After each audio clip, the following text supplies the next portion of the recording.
Olá, eu sou Suzana Starling e hoje eu trago para vocês mais uma história de William Faulkner, Santuário.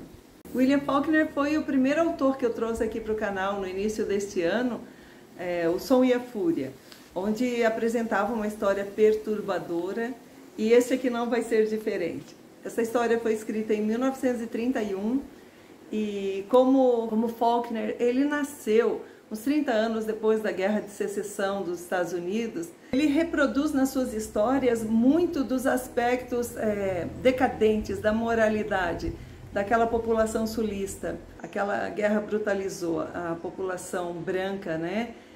Daquelas famílias aristocráticas, das famílias endinheiradas, que tinham uma vida bastante tranquila, abastada, mas com o final da escravidão, eles perderam suas posses, eles perderam muito dinheiro, perderam sua classe, perderam sua educação.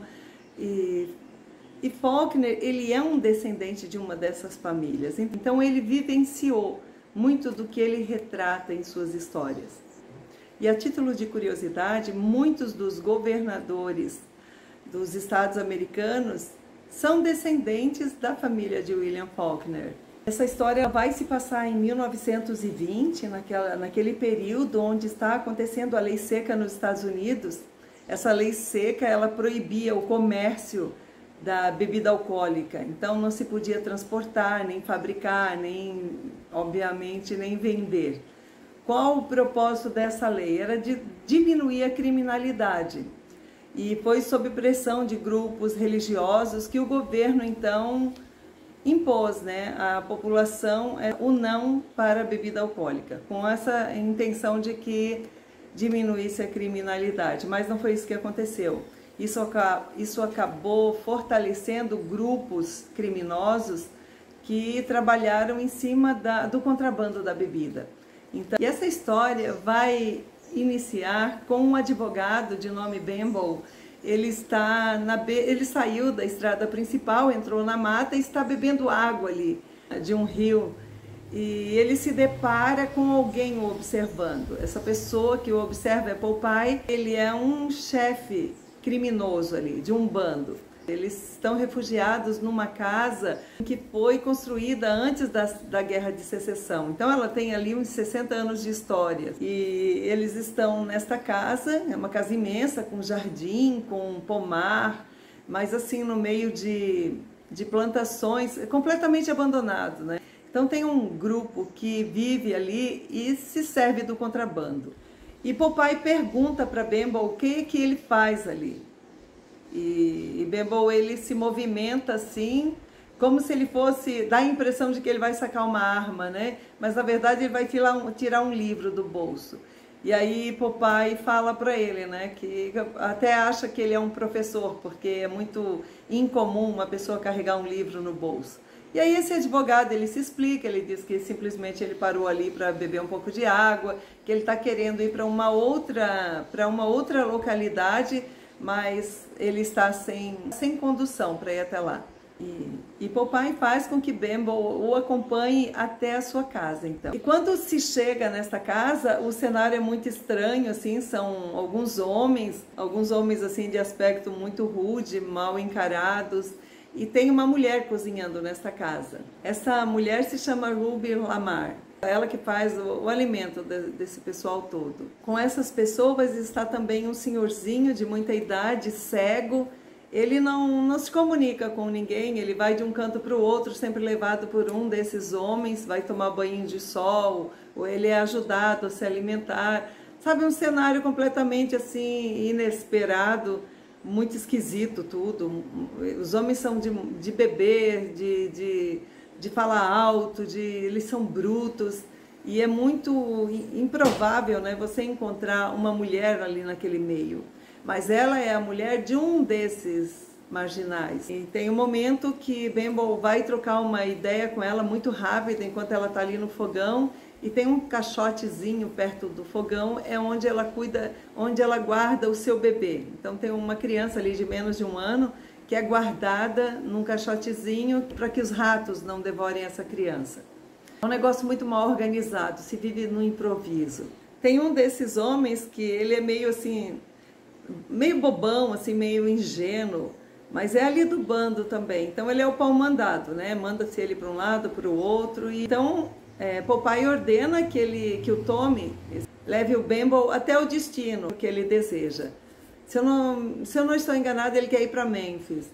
E como o bando está para levar um carregamento de bebida lá naquelas horas, então eles acabam despachando esse advogado para lá e fica tudo bem. Você fica até com a impressão de que o advogado não vai conseguir se safar dali, mas fica tudo ok.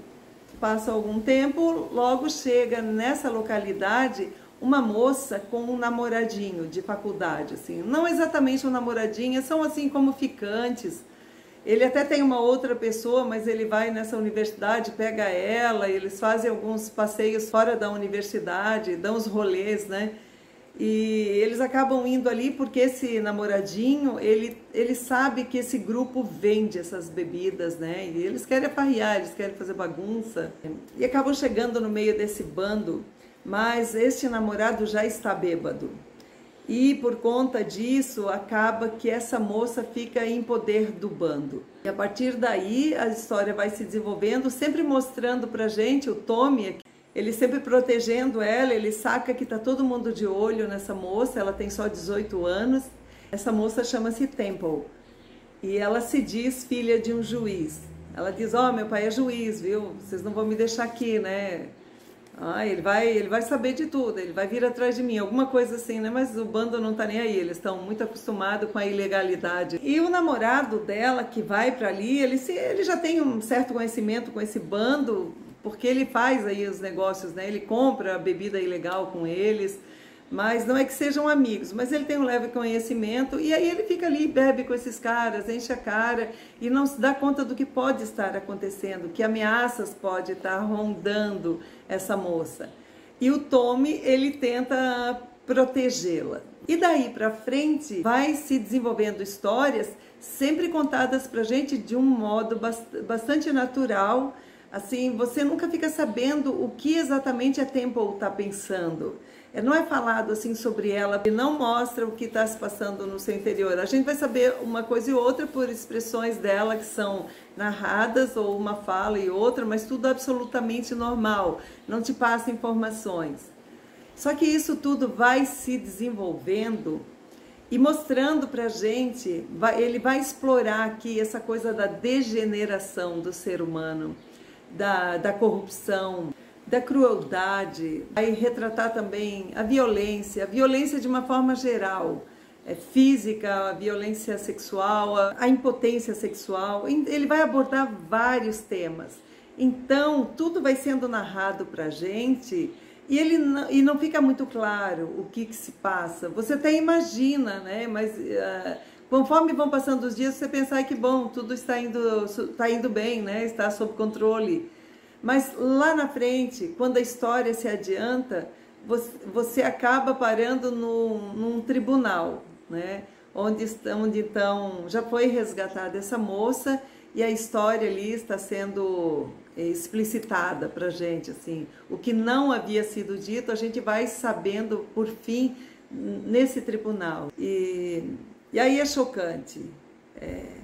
Pode-se dizer que é a brutalidade disfarçada de maneiras normais.